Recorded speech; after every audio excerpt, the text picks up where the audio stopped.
पहले जो कांग्रेस सरकार रही है, और मैं ये भी बताना चाहता हूँ कि लगभग प्रदेश में 35 वर्ष जो है वो प्रदेश की कांग्रेस सरकारें रही हैं, और केंद्र में 55 वर्ष जो है वो केंद्र में कांग्रेस की सरकार रही है। और ऐसा भी संयोग ज़्यादातर रहा है कि जब कांग्रेस की सरकार केंद्र में होती थी, प्रदेश में भी कांग्रेस की सरकार होती है।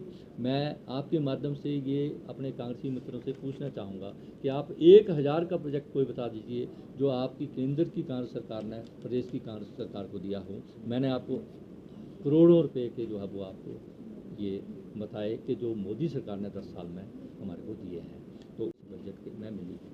और ये पहली बार ऐसा हुआ है कि रेलवे बजट में 1000 करोड़ से पहले जो है वो नहीं मिलता था। इस बार रेलवे बजट में 2698 करोड़ रुपये जो है वो हमारे को हिमाचल प्रदेश को मिला है।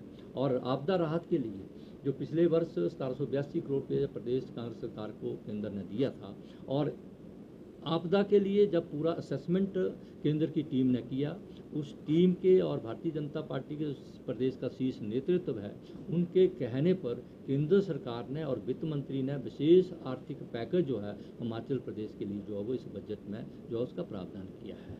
और बहुत सी कुछ आंकड़े मेरे पास हैं, वो मैं आपको देना चाहता हूँ। अलग अलग क्षेत्र के लिए अगर अटल टनल की मैं बात करूँ, 3200 करोड़ रुपये की जो है वो हमारे प्रदेश के लिए केंद्र सरकार ने बनाकर दी है। पीजीआई सैटेलाइट सेंटर जो हमारे ऊना में ही है वो 450 करोड़ रुपये का बसोली में आपका बन रहा है। एम्स बिलासपुर 500 करोड़ रुपये का आपका बन के तैयार हो गया। मेडिकल डिवाइस पार्क नालगढ़ में 350 करोड़ रुपये का जो बन रहा है।